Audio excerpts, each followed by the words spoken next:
Bonsoir encore une fois. Abeilles sans frontières. Je m'appelle André Vermelinger. Normalement ou souvent, je suis le modérateur.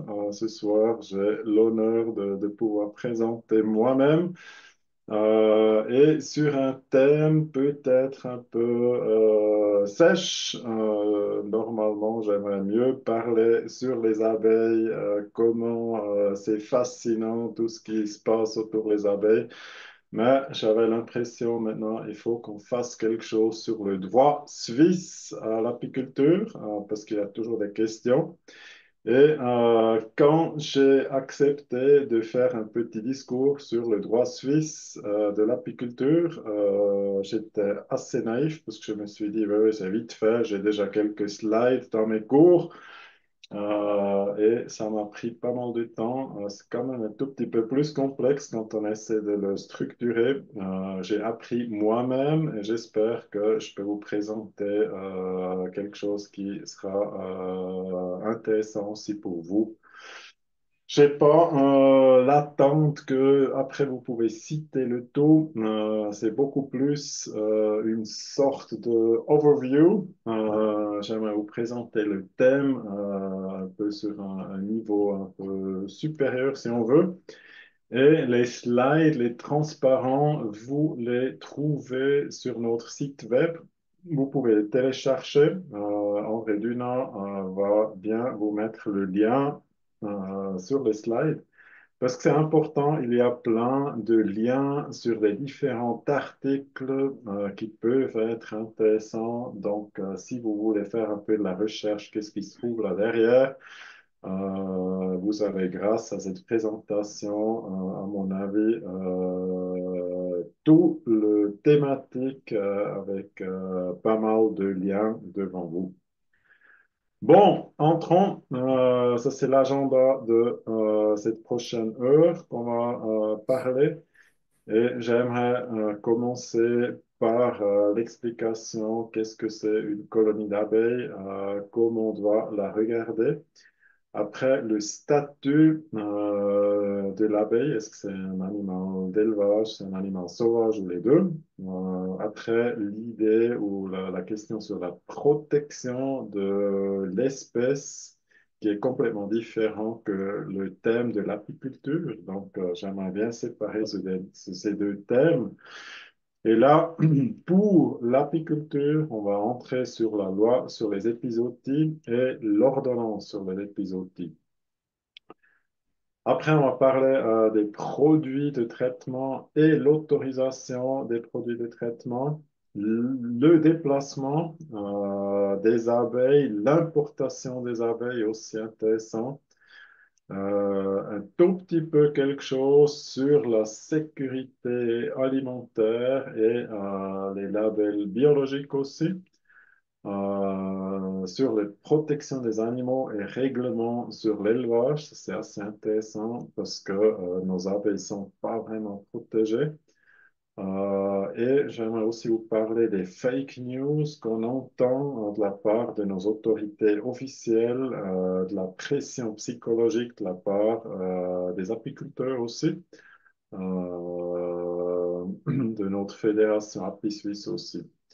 Et j'aimerais bien vous donner quelques conseils pratiques avec, ou dans les relations avec les autorités apicoles, donc les inspecteurs cantonaux.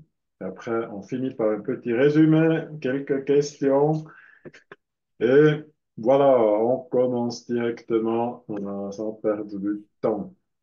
De quoi est-ce qu'on nous parle? De quoi parlons-nous quand on parle des abeilles? C'est important à préciser parce qu'on a un être doté d'intellect et d'émotion et de conscience devant nous.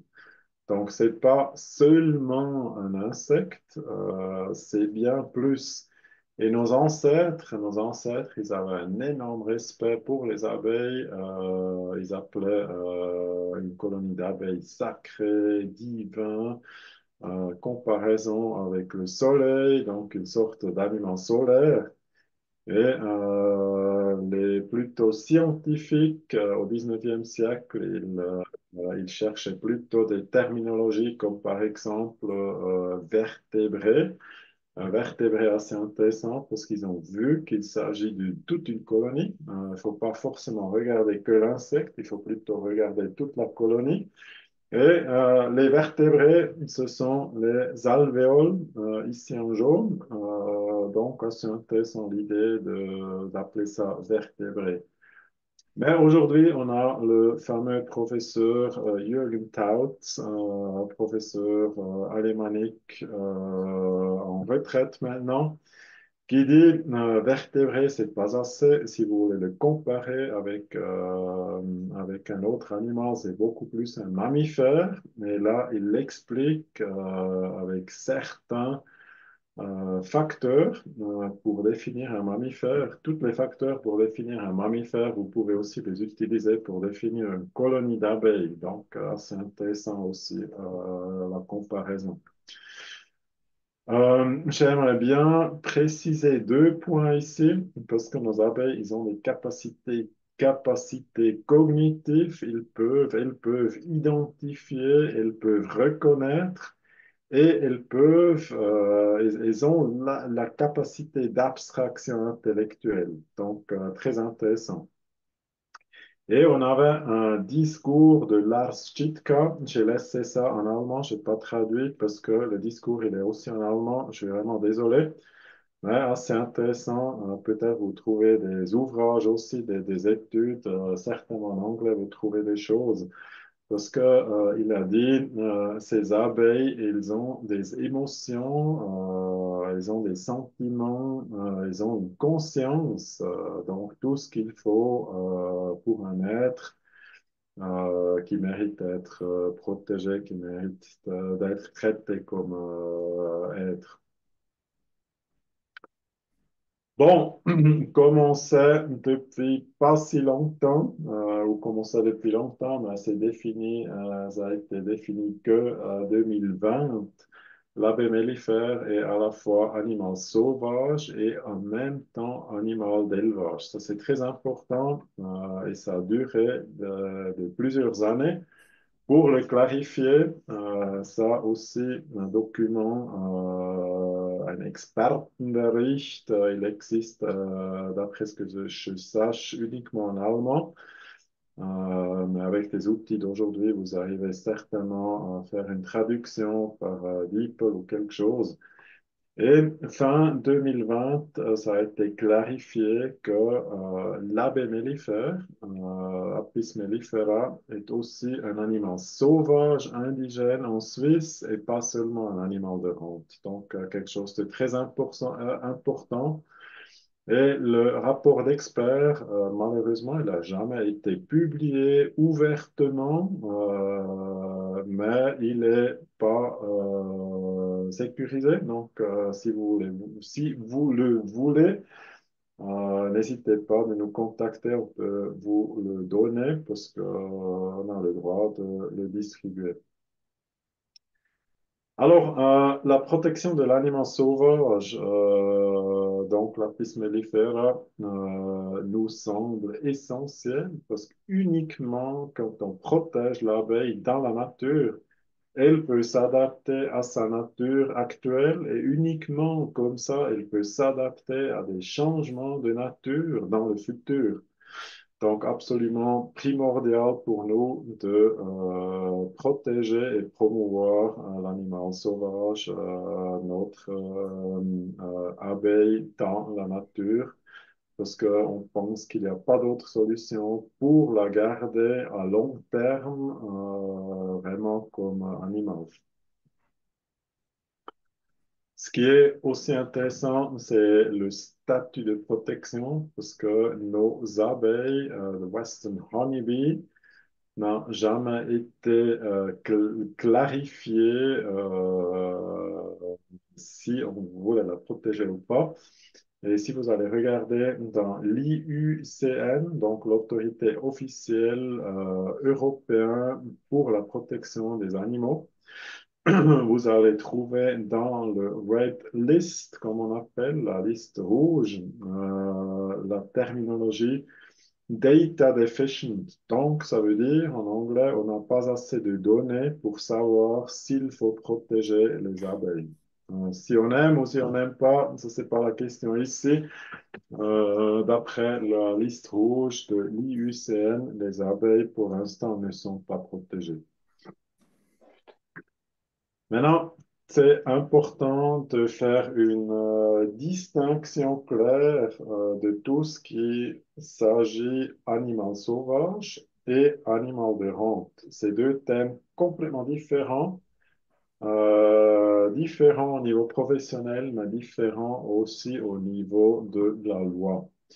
Et j'aimerais bien d'abord vous parler un peu de l'animal sauvage, et après on entre dans l'apiculture et plus proche dans le droit sur l'apiculture. On va tout regarder.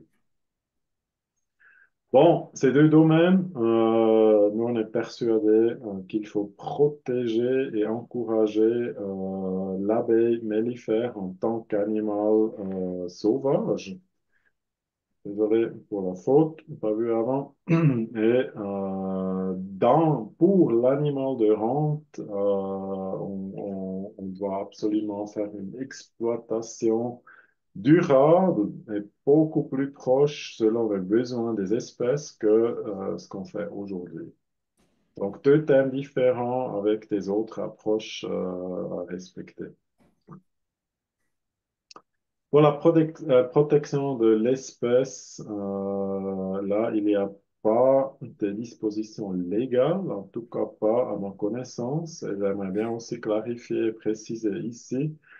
Moi, je suis pas juriste. Si quelqu'un a de la critique à ce que j'ai préparé ici, si quelqu'un voit quelque chose qu'on devrait rajouter, n'hésitez pas de nous annoncer. Ça me fera un plaisir de changer et de rajouter des informations additionnelles à ce qu'on vient de préparer. Bon, euh,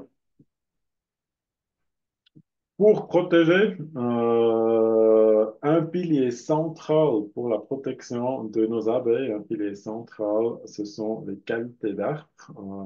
Les cavités d'arc qu'on est en train de produire avec Free the Bees à travers un projet.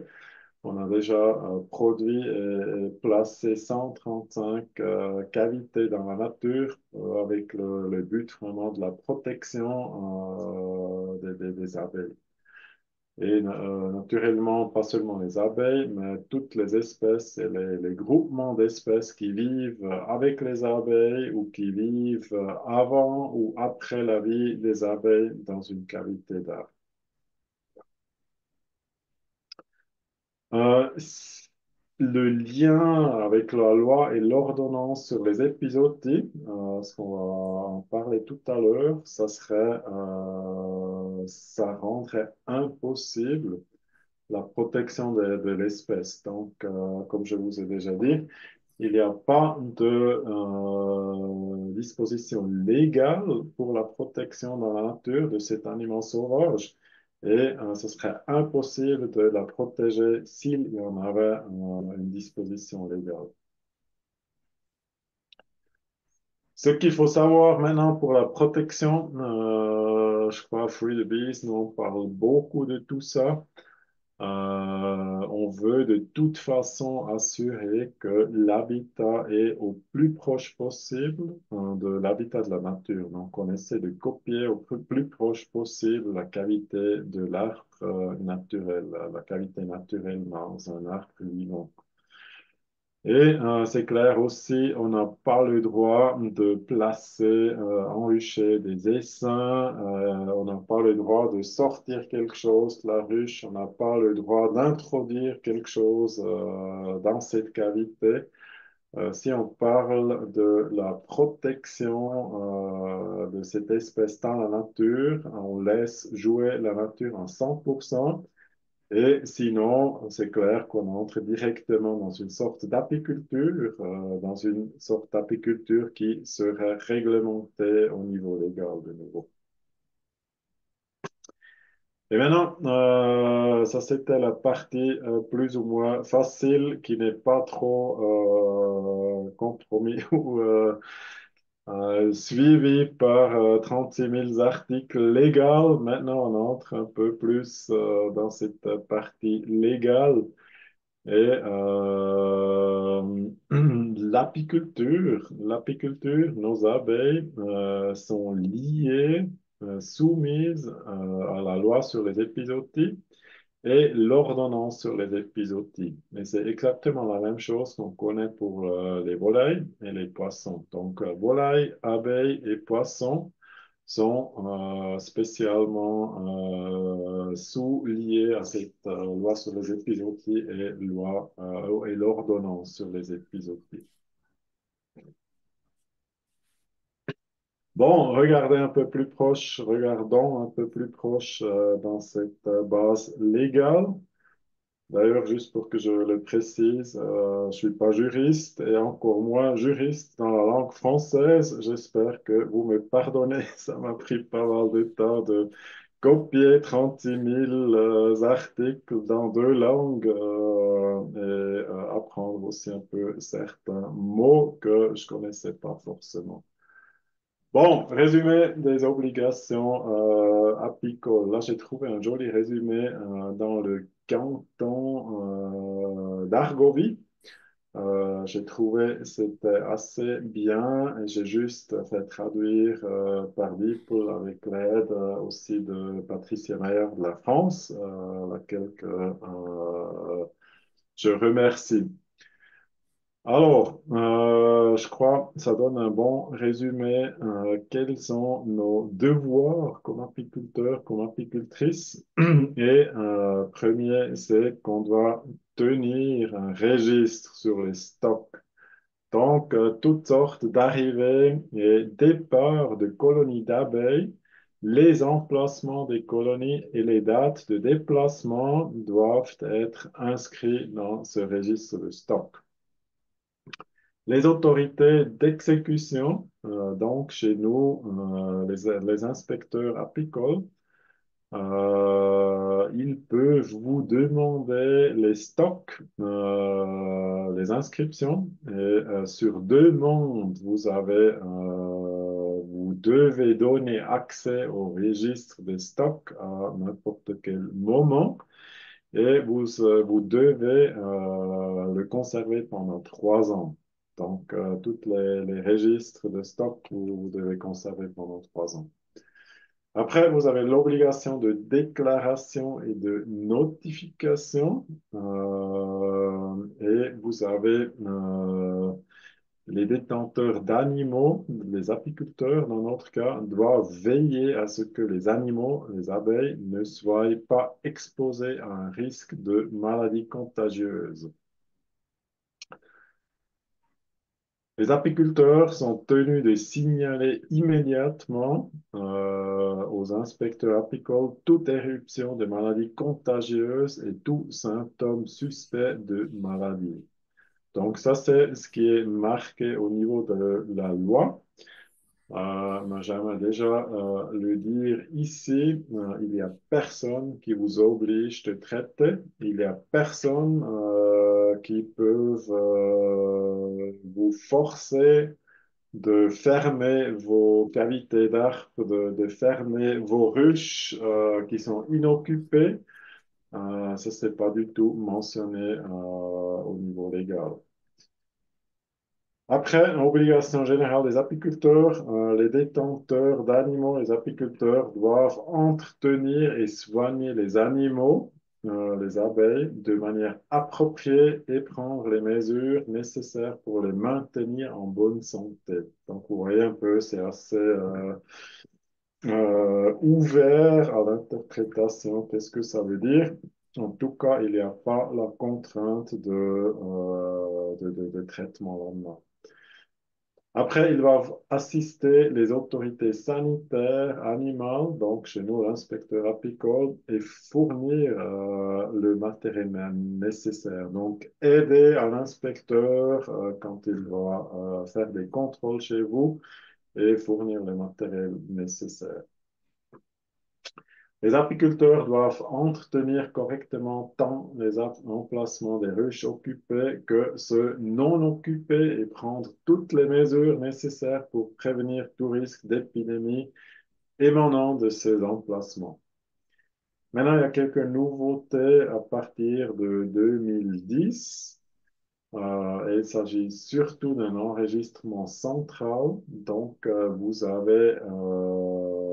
vous êtes forcé à signaler à l'autorité cantonale, ça veut dire l'autorité vétérinaire cantonale, dans un délai de 10 jours, toute nouvelle détention d'abeilles. Donc, dès que vous avez un nouveau rucher, dès que vous commencez avec l'apiculture dans une ruche, ou aussi quand vous arrêtez avec l'apiculture, ou est-ce que quand votre rucher change d'apiculteur, quand il y a sur le même rucher un autre apiculteur, tout ça, vous avez besoin de signaler d'ici avec un délai de 10 jours. Après, vous devez clairement marquer votre rucher avec un numéro. Vous allez recevoir le numéro de la part des autorités cantonales. Et en cas de déplacement des abeilles dans un autre district d'inspection, l'apiculteur doit en informer l'inspecteur apicole de l'ancien ainsi que du nouveau site. Donc, si vous commencez à déplacer les abeilles, vous avez besoin d'informer les deux inspecteurs. Ça, c'est ce qui est principalement noté au niveau de la loi, bien résumé par le canton d'Argovie. Je vous ai donné la source ici. La source est en allemand, mais ici, c'est la traduction que vous voyez là-dessus. Bon, maintenant, ce qui nous intéresse, c'est de comprendre mieux quels sont les épizooties, comment on définit une épizootie. Ça, c'est la LF. Daniel, t'es une pute. Bon, intéressant le commentaire, s'il vous plaît, sans micro. Bon, quels sont les épisodes types? Vous avez ici aussi les articles sur le LFE et directement les liens. Donc, vous pouvez cliquer là-dessus. Vous allez directement tomber sur la loi. Comme ça, vous pouvez aller faire la recherche vous-même en n'importe quel détail. Donc, maintenant, les épizooties, ce sont les maladies animales transmissibles qui remplissent un certain critère. Et ici, un des critères, c'est elles peuvent se transmettre à l'homme. Ça, c'est les zoonoses, comme on les appelle. Euh, les maladies transmissibles qui ne peuvent être combattues avec des bonnes perspectives de succès par un seul détenteur d'animaux et requièrent une intervention sur plusieurs troupeaux. Donc, ça veut dire une épizootie veut aussi dire que c'est pas seulement quelque chose qui apparaît chez vous, que vous pouvez soigner vous-même, c'est quelque chose qui est justement transmissible et qui des fois nécessite le travail ensemble à plusieurs apiculteurs dans une région. Maladies transmissibles aussi qui peuvent menacer des espèces sauvages. Donc, si on crée quelque chose à l'apiculture, dans l'apiculture, une maladie transmissible qui peut menacer, par exemple, les abeilles sauvages ou qui peuvent avoir des conséquences économiques importantes. Ça, c'est aussi quelque chose qu'on regarde comme, comme maladie d'animaux transmissibles. Maintenant, les buts de la lutte contre les épizooties. Et là, il faut déjà séparer quelques terminologies. Donc, on fait une distinction entre le terme hautement contagieuse et toutes les autres épidémies. Donc, ça, c'est les deux différenciations. Les épizooties hautement contagieuses doivent être éradiquées aussi rapidement que possible. Ça, on veut éradiquer en court terme. Toutes les autres épizooties doivent aussi être éradiquée dans la mesure où l'éradication répond à un besoin sanitaire ou économique et qu'elle est possible moyennant des dépenses acceptables. Sinon, si ce n'est pas le cas, les autres épisodes doivent être combattus de manière à limiter autant que possible les dommages sanitaires et économiques ou ils doivent être surveillés. Ce qui nous intéresse maintenant au niveau des abeilles, les maladies qui nous concernent avec nos abeilles, ce sont surtout les maladies à combattre et à surveiller. On n'a rien qu'on doit éradiquer pour l'instant. Et voici ces différentes maladies. Donc, comme je vous ai déjà dit, épizootie hautement contagieuse qui serait à éradiquer, on n'a aucune pour l'instant au niveau des abeilles. Épizootie à éradiquer hautement contagieuse, c'est plus ou moins la même chose, rien pour les abeilles. Épizootie à combattre, là on entend la loque américaine, on entend la loque européenne des abeilles. Et si jamais, si on a une infestation par le petit coléoptère des ruches, ce qui n'est pas le cas actuellement, mais le moment où on aura une infestation, ça sera aussi traité comme épizootie à combattre. Épizootie à surveiller, ça c'est surtout les maladies des abeilles dues aux acariens, donc nos fameux varroa qu'on lutte contre, mais c'est traité comme épizootie à surveiller. Là à droite, vous avez les formulaires officiels de abeille.ch, donc de Appli Suisse, Service sanitaire apicole. J'ai juste copié et là vous avez toutes les indications, comment diagnostiquer les différentes maladies, quelle est la procédure, qu'est-ce que vous faites avec ces différentes maladies. Juste un thème un peu spécial parce que tout le monde en parle, c'est d'actualité, ça c'est le frelon asiatique. Et là, je me référencie à une source du canton de Fribourg. Ça, c'est le canton où moi je vis, qui m'informe au niveau des autorités vétérinaires régulièrement. Donc là, j'ai juste copié des informations que j'ai reçues de la part de Fribourg. Donc, ils disent dans le canton, la première fois quand on a observé des frelons asiatiques, c'était en 2022. Et ils disent, dès qu'on découvre un frelon asiatique, ils disent aussi, soyez vigilants. Si vous découvrez un frelon asiatique, envoyez un spécimen à la plateforme suisse de signalement. Donc, asiatischewarmisse.ch. Vous avez ici le lien. Dès que vous trouvez un frelon asiatique, ce serait bien de l'envoyer à cette plateforme. Ce qui est intéressant, je ne savais pas non plus, le frelon asiatique, c'est traité comme un prédateur sauvage. Donc, ce n'est pas les autorités vétérinaires, ce n'est pas les autorités apicoles qui prennent en charge. C'est l'Office des forêts et de la nature, OFN, qui coordonne les interventions. Et il y a aussi clairement eu une décision 2020, je crois, une lutte systématique n'est pas prévue pour le moment. Et ça, c'est la réponse due à une intervention parlementaire. Donc ici, vous avez le lien aussi avec plus de détails sur les réponses du Conseil national en Suisse.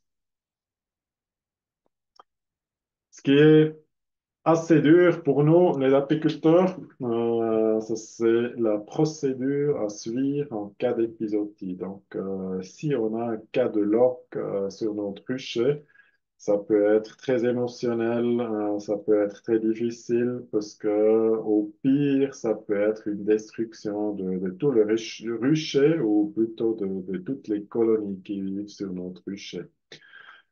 Euh, alors, ce qui est important en cas de constat de loc américaine, mais je crois aussi européen, pas sûr ici. Mais en cas de loc, en constat de loc, de toute façon, l'examen immédiat de toutes les colonies du rucher contaminées par l'inspecteur des ruchers est ordonné. Normalement, si on trouve la loc, c'est la destruction en l'espace de 10 jours de toutes les colonies et de leur rayon ou la destruction des colonies atteintes et des colonies suspectes conformément aux instructions de l'inspecteur de rucher. Donc ça, c'est une mesure dure qui va de toute façon faire très mal, mais c'est comme ça dans la loi.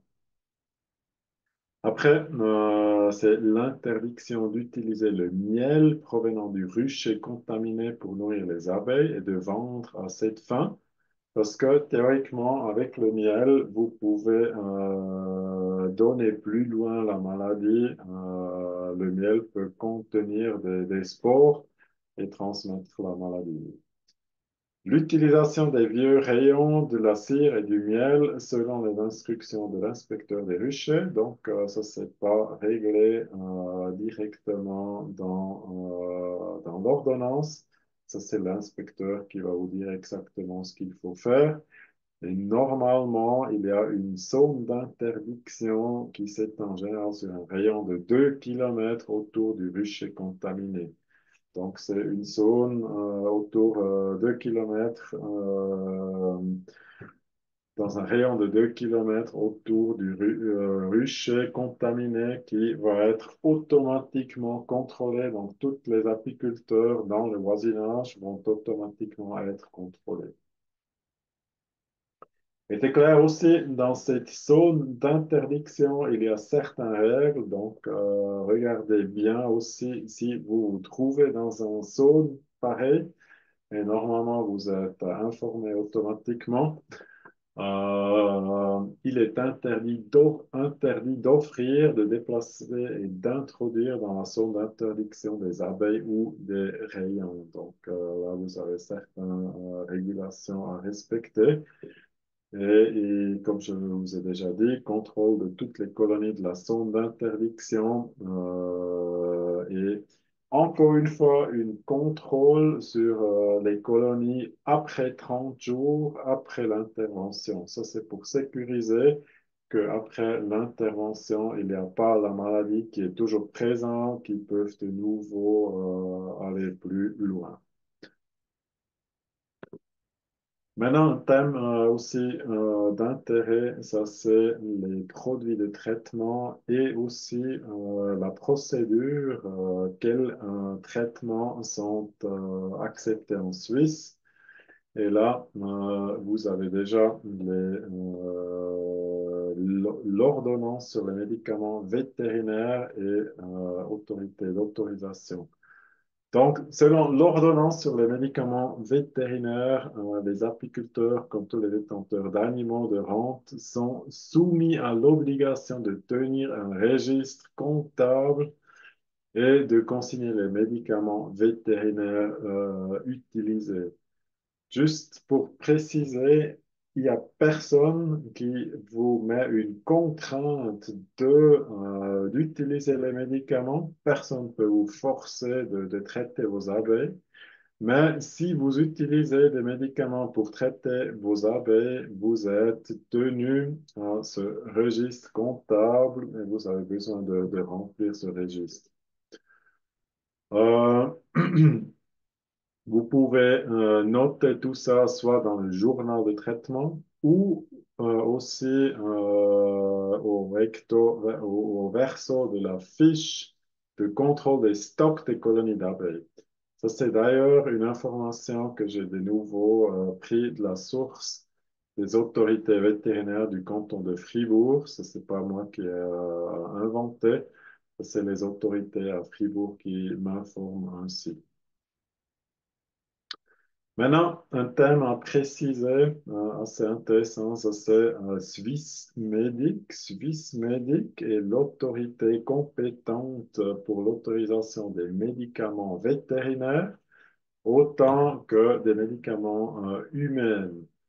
vous avez ici le lien au niveau des médicaments vétérinaires. Et ce qui est intéressant maintenant, vous avez accès à ce fameux compendium de médicaments. Donc, vous avez accès à travers Swissmedic à n'importe quel médicament humain ou vétérinaire et vous pouvez lire tout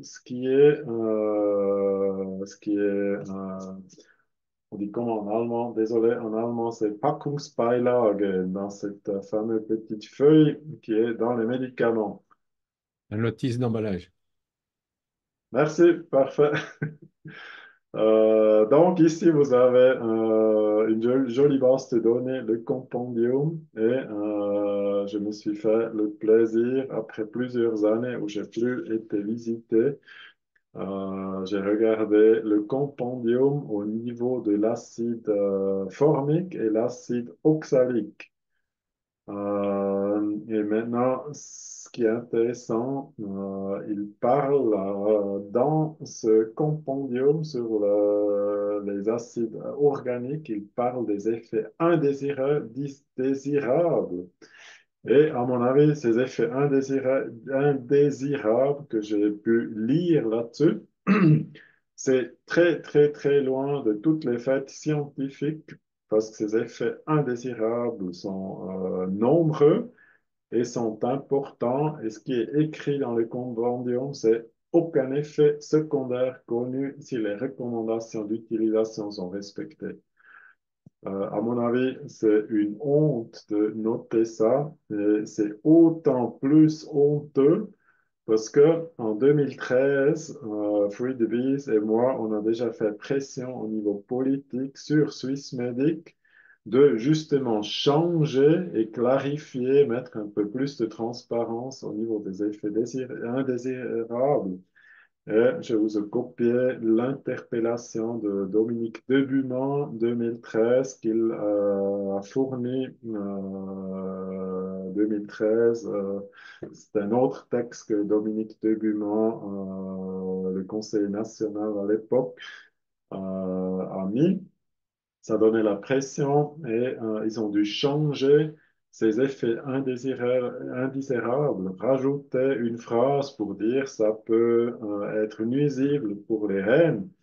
Et maintenant, des années plus tard, grâce à ce discours que je fais aujourd'hui, j'ai regardé, rouvert, et comme par un miracle, les effets indésirables ne sont plus là. Et vous pouvez imaginer, j'ai directement lancé une demande officielle auprès du centre de recherche à Liebefeld et auprès de Swissmedic de m'expliquer pourquoi, sans aucune information, ça peut disparaître et devenir moins transparent. Bon, aussi au niveau de l'acide oxalique, effet secondaire un tout petit peu mieux que l'acide formique. La colonie d'abeilles peut devenir quelque peu agitée pendant le traitement. L'application par goutte ou par pulvérisation de solution acide oxalique hydratée peut entraîner une légère augmentation de la mortalité des abeilles. Au moins un tout petit peu plus de transparence, mais ça ne suffit pas. C'est pas du tout scientifique ce qu'on lit ici. Maintenant, à vous aussi d'agir parce que ça, pratiquement personne ne connaît dans l'apiculture. Nous, les apiculteurs, les apicultrices peuvent agir de manière indépendante et signaler les effets secondaires à travers ce lien ici, pharmacovigilance. Vous pouvez signaler un effet secondaire constaté si vous avez utilisé les médicaments officiellement libérés pour l'utilisation pour les abeilles.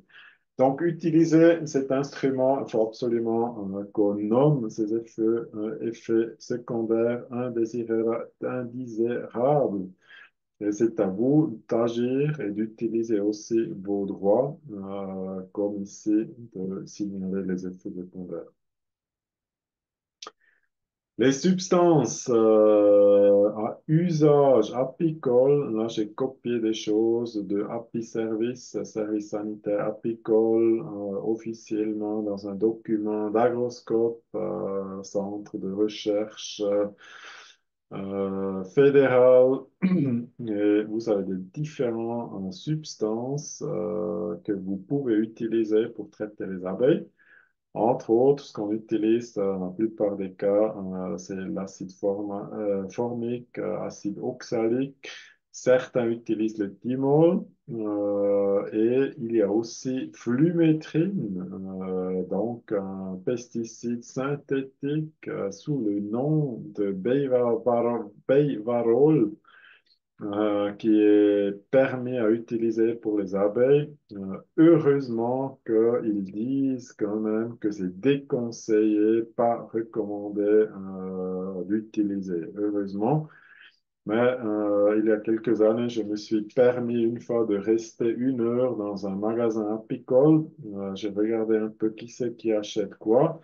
Et je peux vous garantir, et j'ai vu comment certains apiculteurs achètent le flumètrine, le Beivarol. Donc, c'est des substances qui sont utilisées dans l'apiculture. Je comprends pas pourquoi, mais c'est utilisé.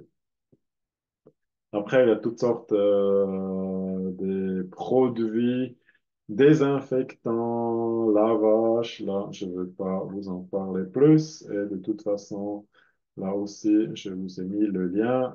J'ai pris ça d'une information officielle de la part des autorités de Fribourg. Et là, on a souvent chez les deux, aussi en allemand, en français. Donc, vous pouvez bien vous référencer à ces documents. Un thème à discuter, c'est le déplacement et l'importation des abeilles. Et l'importation, franchement, j'étais choqué des chiffres que j'ai trouvés. Je me suis pas rendu compte avant la préparation de ce discours, mais j'ai trouvé quelque chose de la télévision suisse et il parle de 6 000 colonies d'abeilles qui font 14 tonnes d'abeilles importées en 2018. Donc, énorme. Moi, je pense que c'était juste quelques fous qui importaient des abeilles. Jamais pensé de trouver ce chiffre, mais ça veut dire que c'est quelque chose qui semble être important. Et moi, je vois vraiment aucune utilité à importer des abeilles. Je crois qu'on a assez d'abeilles en Suisse. On peut les multiplier en Suisse. On n'a vraiment pas besoin d'importer des abeilles. Heureusement aussi, l'importation des abeilles a été plus réglementée, surtout l'importation de l'Italie qui est interdite parce que, comme je vous ai déjà dit, le petit coléoptère de la ruche est déjà en Italie, donc on ne veut pas forcément pas importer des abeilles d'un pays où il y a déjà le petit coléoptère. Il faut qu'on reste en dehors de ça autant long possible. Et ils ont aussi changé qu'on pouvait plus, avant on pouvait importer des abeilles par groupement d'apiculteurs et maintenant c'est plus possible. Donc chaque apiculteur qui reçoit des abeilles de l'étranger doit forcément avoir un document, comme ça on peut bien tracer et regarder qui c'est qui a reçu quelle colonie d'abeilles. Ce qui est intéressant aussi, quand j'ai commencé avec l'apiculture, il y avait encore pas mal de règlements au niveau du feu bactérien. On n'avait pas le droit de déplacer facilement dans certains moments au printemps les abeilles dues à ce feu bactérien. Et comme je viens d'apprendre, maintenant, ça a l'air moins critique. Et tout ce qui est encore protégé, c'est d'importer des abeilles ou exporter, comme vous voulez, dans ou vers la zone protégée au Valais. Donc, soyez prudents avec les emplacements au Valais. Là, il y a quelque chose au niveau du feu bactérien qui est dangereux. Et ça, d'après ce que je sache, c'est surtout au printemps. sur un petit moment, mais normalement, c'est justement le moment où on a les essaims, donc c'est quand même relevant pour nous. Et normalement, à l'époque, si vous avez gardé les abeilles 3 jours à la cave, après vous avez eu le droit de déplacer, parce que là, il y a l'estomac qui se vide et le risque de contager le feu bactérien dans une autre région est moins grand. Bon, je dois juste changer un truc. Mon ordinateur me dit que c'est la nuit. Désolé, pas pensé à ça. Voilà, j'ai de nouveau une couleur normale. Désolé pour ce dérangement. Euh, bon, sécurité alimentaire, c'est pas le thème qui m'intéresse le plus. Je veux juste vous parler quelques mots là-dessus sans entrer en détail. Ce qui nous intéresse beaucoup plus, c'est la protection des abeilles dans la nature et faire l'apiculture d'une manière beaucoup plus durable. Notre attention est beaucoup moins sur le miel et encore moins sur la vente de miel. Mais qui c'est qui veut vendre du miel est lié à des régulations. Je vous ai copié d'un fichier plein de liens sur plein de régulations. C'est assez complexe, j'ai essayé de comprendre. Mais il y a peu sur le miel et sur les abeilles, mais c'est une régulation énorme pour tout ce qui est alimentaire. Donc, ce que j'ai pris après, et c'est nommé officiellement, une manière élégante de répondre à ces exigences est de rejoindre le programme de qualité de l'Association suisse des apiculteurs, donc Api Suisse. Les apiculteurs n'ont pas besoin d'organiser eux-mêmes des analyses de miel, mais doivent conserver des échantillons de réserve. Ça, c'est, je crois, le point le plus important. Vous n'avez pas besoin de tester vos miels, mais vous avez besoin de garder des échantillons au cas où quelqu'un plus tard veut tester votre miel sur la propreté. Et après, si vous regardez ce règlement sur le miel de la part de Happy Suisse, aussi le lien ici, il me semble qu'il ne parle pas énormément, un tout petit peu de la pureté du produit. Mais, à mon avis, ça ne suffit plutôt pas vraiment. Mais il parle beaucoup de modes opérationnels, comme par exemple le renouvellement des cadres de cire, maturité du miel, teneur en eau du miel, afin d'éviter qu'il commence à macérer. L'étiquetage correct, c'est toutes des choses qui me semblent un peu administratives. Donc, si ça vous intéresse, allez regarder vous-même. On essaie ici de créer un produit plus ou moins propre, à mon avis, avec ces mesures que j'ai trouvées. C'est pas forcément un garant que ce produit il est propre par après. Bon, quelque chose encore sur les labels bio sur le miel.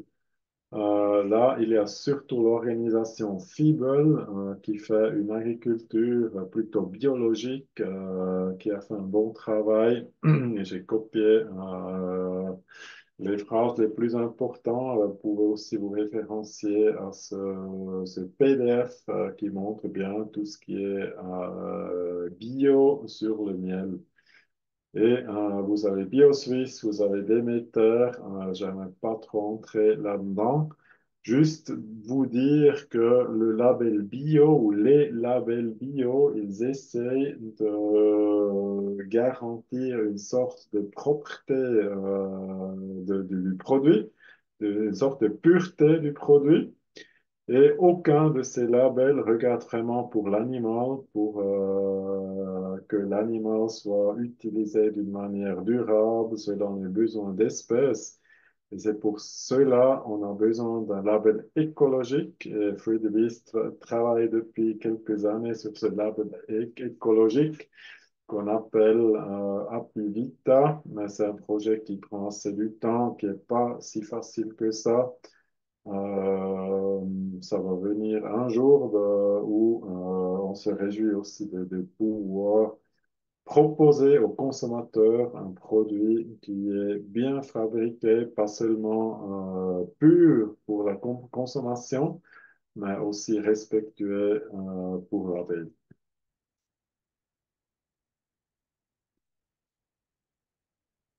Bon, il y a quelques dispositions relatives à la protection et à l'élevage des animaux qu'on doit aussi encore regarder. Et moi, j'ai trouvé assez intéressant la loi sur la protection des animaux et surtout le champ d'application qui est très parlant parce que la loi s'applique aux vertébrés. Donc, les non-vertébrés, nos abeilles ne sont pas forcément protégées ou ne sont pas protégées du tout aujourd'hui, malgré que le Conseil fédéral pouvait déterminer à quels invertébrés il s'applique et dans quelle mesure. Et pour faire cela, il s'appuie à cet écart sur les résultats de la recherche scientifique menée sur les capacités sensitives de ces derniers. Donc, comme on a mentionné tout au début du discours, Lars Chitka, j'ai référencé sur un discours de Lars Chitka qui montre comment les abeilles ont une conscience, elles peuvent sentir, toute la recherche scientifique serait donnée, mais pour l'instant, ces invertébrés, nos abeilles ne sont pas protégées. Ici, un article que j'ai trouvé aussi de l'organisation Tier im Recht, une sorte de loi, une organisation qui applique la loi sur les animaux. Et ils ont aussi dit que depuis longtemps, les invertébrés devraient être protégés, mais c'est encore pas le cas pour l'instant. L'ordonnance sur la protection des animaux, la présente ordonnance règle la manière de traiter, de détenir, d'utiliser les animaux vertébrés. De nouveau, les hyménoptères, les abeilles ne sont pas mentionnés à nulle part. Mais ce qui est de nouveau réglé, ça c'est plutôt dans l'ordonnance sur l'élevage. Donc c'est l'élevage qui est de nouveau réglé et ceux qui veulent protéger ou élever plutôt une race peuvent faire une demande et ils reçoivent, ils sont soutenus à travers les contributions, ce qui est aussi appliqué pour les abeilles. Donc, de nouveau, assez intéressant, protéger, on ne veut pas protéger les abeilles, mais on veut soutenir l'élevage des abeilles, ce qui montre beaucoup de choses, comment on pense sur les abeilles. Là, on a encore la loi fédérale sur la protection de la nature et du paysage. Et ça, c'est aussi intéressant parce que je me suis posé la question, si l'abeille figurait là-dedans, qu'est-ce qui se passait? Et dans l'annexe 3 du LPN et du OPN, c'est réglé quels animaux sont soumis à cette régulation et les abeilles ne figurent pas dans cette liste. Mais si elles figuraient, c'est assez intéressant parce qu'il y a le protocole de Nagoya qui venait important pour la protection et on devrait protéger la faune et la flore indigènes ainsi que leur diversité biologique et leur habitat naturel. Promouvoir la conservation de la diversité biologique et l'utilisation durable de ces composants par le partage juste et équitable des avantages découlant de l'utilisation des ressources génétiques. Donc, vous voyez, assez intéressant. On devrait faire beaucoup plus pour les abeilles Et on devrait même aider la disparition d'espèces animales et végétales indigènes doit être prévenue par le maintien d'un espace vital suffisamment étendu. Ce que Friedrich fait déjà avec ses projets, on est déjà là-dedans. Et si un jour l'abeille va être prise dans la loi fédérale sur la protection de la nature et du paysage, le jour-là, ça devenait important et on aurait droit aussi à des subventions de la part au niveau de fédéral. Je pense que c'est justement ça, ce qu'on a peur, que on veut protéger un nouveau animal qui demande de nouveau de l'effort, qui demande de nouveau des investissements. Bon, regardons aussi la pression psychologique et quelques fake news qu'on entend régulièrement. Donc, on a souvent, ou moi j'ai souvent des apiculteurs qui viennent chez moi et me disent que dans leur canton, ils sont obligés à traiter les abeilles.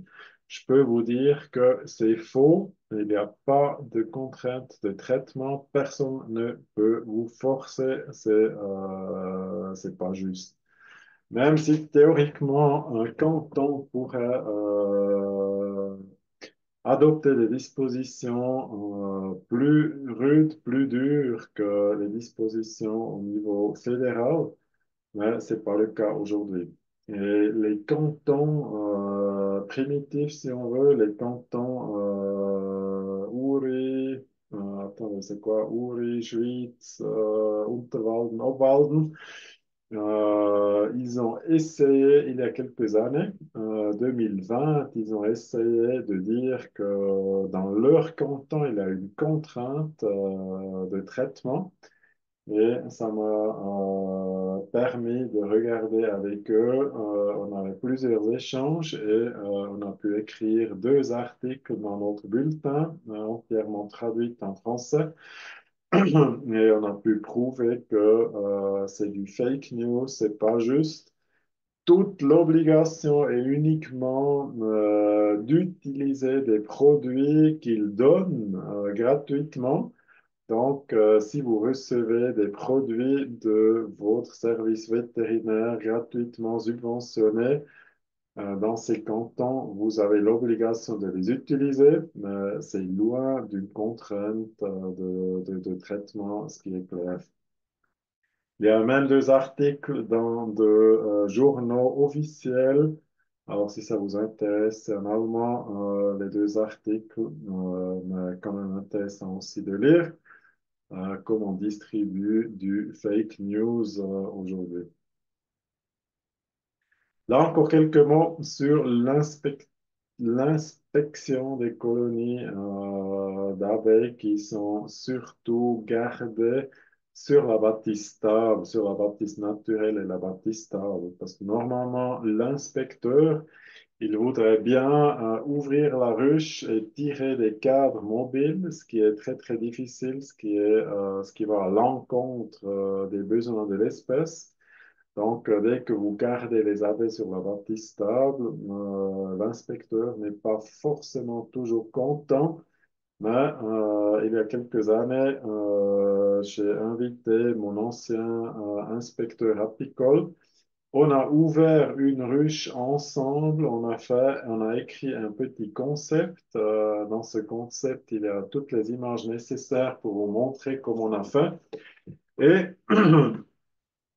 avec ce concept a été validé et accepté par la conférence des vétérinaires cantonaux de la Suisse romande. Donc, si un inspecteur chez vous n'est pas content avec la bâtisse stable, vous pouvez référencier sur ce concept et dire que la conférence des vétérinaires cantonaux de Suisse romande ont accepté. Et si vous avez d'autres problèmes avec eux, n'hésitez pas de nous demander de l'aide parce qu'on peut peut-être un peu mieux argumenter avec des études scientifiques et des arguments factuels. Bon, encore un peu quelques derniers mots sur les relations avec les autorités et l'inspecteur. Dernièrement, j'ai écrit un article là-dessus aussi, traduit entièrement en français. Vous avez ici le lien, vous pouvez le relire. Et moi, j'aime juste vous dire, soyez un tout petit peu prudent avec l'approche, soyez un peu politique, un peu tactique.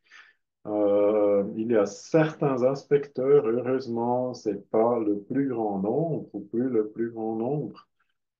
Certains inspecteurs sont très critiques avec tout ce qu'on appelle apiculture proche de la nature, encore plus critiques si vous dites que vous voulez protéger et promouvoir les abeilles dans la nature sans aucun traitement. Ils ont peur de la propagation de maladies et tout ça. Donc, soyez bien prudents, regardez qui c'est votre inspecteur et normalement, ils sont assez ouverts. On peut bien leur discuter avec eux si on les fâche pas directement au début. Et ces inspecteurs, ils ont un énorme savoir, surtout au niveau de l'apiculture. Donc moi, quand il y a les inspecteurs fribourgeois chez moi, j'aime assez bien parce qu'à chaque fois, j'apprends quelque chose sur l'apiculture que je connais moins dans ce savoir que eux, ils ont. Et chaque fois, les inspecteurs, ils apprennent quelque chose de moi. Par exemple, ils n'ont jamais vu une colonie qui vit sauvagement dans un rucheton. Ça, c'est complètement nouveau pour eux. Donc, ça donne des jolis échanges assez fructueux. On apprend l'un de l'autre.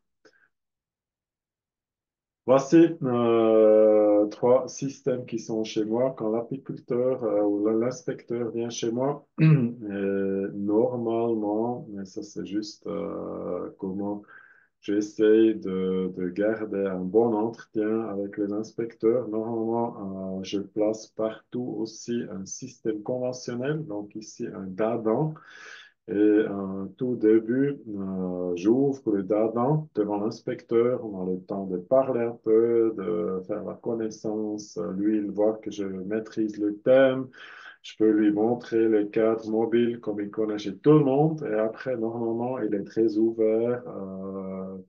Normalement, je n'ai même pas besoin d'ouvrir certains rushs. Et même si j'ouvre, il est assez content. Là, c'était justement quand j'ai ouvert un rucheton avec une colonie baptistable. Et là, l'inspecteur qui est venu chez moi, il était très content. Ça, il n'a jamais vu. Il a appelé son collègue. Eh, viens, ça t'a jamais vu. C'est super. Alors, on avait des bonnes discussions sur cette base. Bon, on finit par un petit résumé, presque en temps, pas tout à fait presque. C'est important, moi, de préciser, on n'a pas une obligation légale de traitement. Personne ne peut vous forcer, c'est important à savoir. Ne laissez pas vous forcer de faire un traitement que vous pensez c'est pas nécessaire ou c'est pas justifiable non plus. Euh, Il n'existe aucune contrainte légale aussi à devoir maintenir vos abeilles sur des cadres de ruches mobiles. Donc, vous n'avez pas besoin d'utiliser des cadres. Vous pouvez utiliser la baptiste stable, la baptiste naturelle. En tout cas, moi, je ne vois pas où dans la législation ça devrait être un problème. Il n'y a personne qui peut vous interdire de laisser les ruches ouvertes. Ça, c'est ce qui se passe chez moi. Moi, j'ai plein de ruches qui sont prêts à recevoir des essaims maintenant. Et normalement, j'ai en tout cas deux, trois essaims qui arrivent chez moi. Dans certains printemps, j'ai jusqu'à 10 essaims qui arrivent chez moi. Personne ne peut vous empêcher de laisser ouvert vos ruches. Et juste pour la précision, pour moi, c'est tout à fait clair que dès qu'on on a le moindre suspect d'une maladie, comme la loque américaine, la loque européenne, c'est tout à fait normal, mais c'est votre devoir d'appeler le vétérinaire comptable, ou plutôt l'inspecteur des ruchers, et regarder qu'est-ce qu'il faut faire. Là, je suis le premier qui appelle. Ça, il ne faut pas cacher. Ce serait ni légal ni intelligent.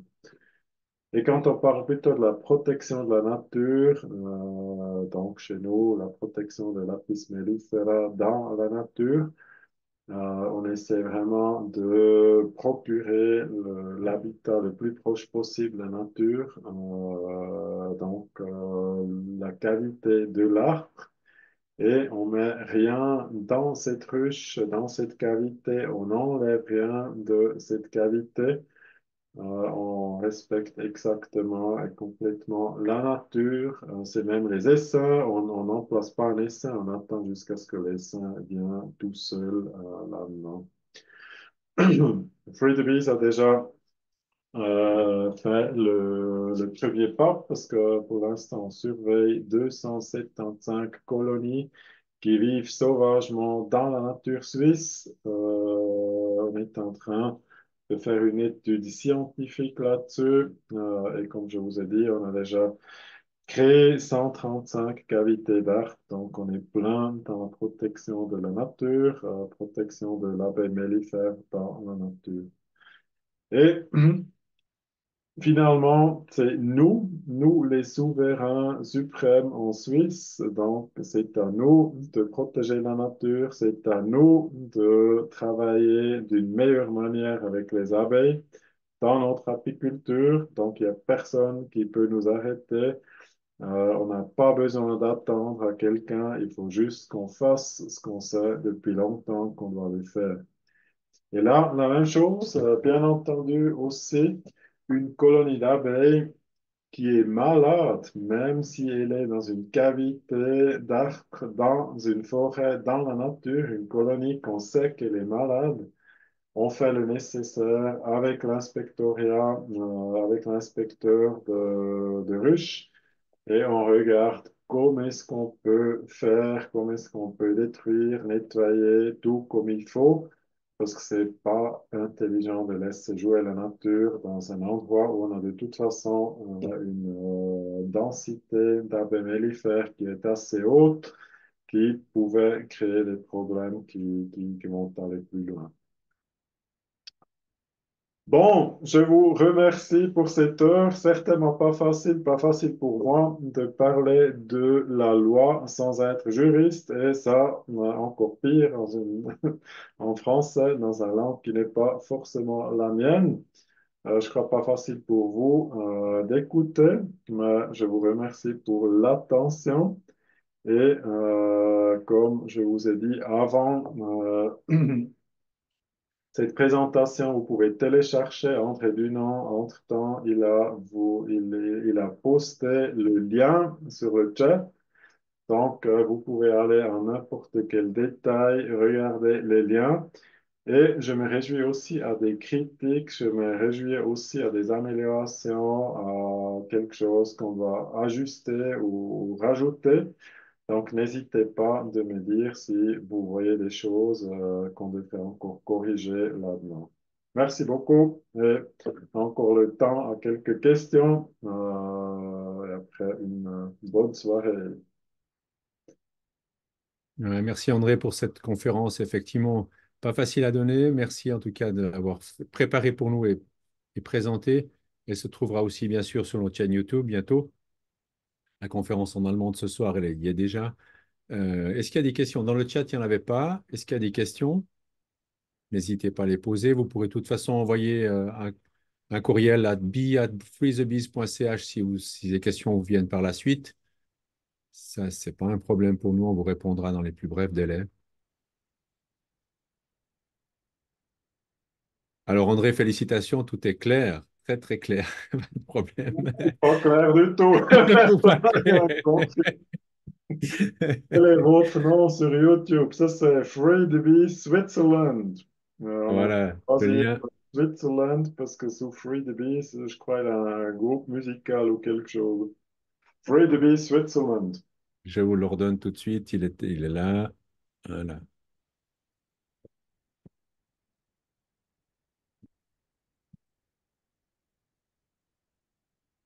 Bon, super. Sinon, n'hésitez pas de nous écrire comme André Dunant vient de dire. Et je vous souhaite une bonne soirée. Merci à André Dunant pour l'organisation, l'enregistrement et une bonne soirée. Merci à tout le monde. Bonne soirée. À une prochaine.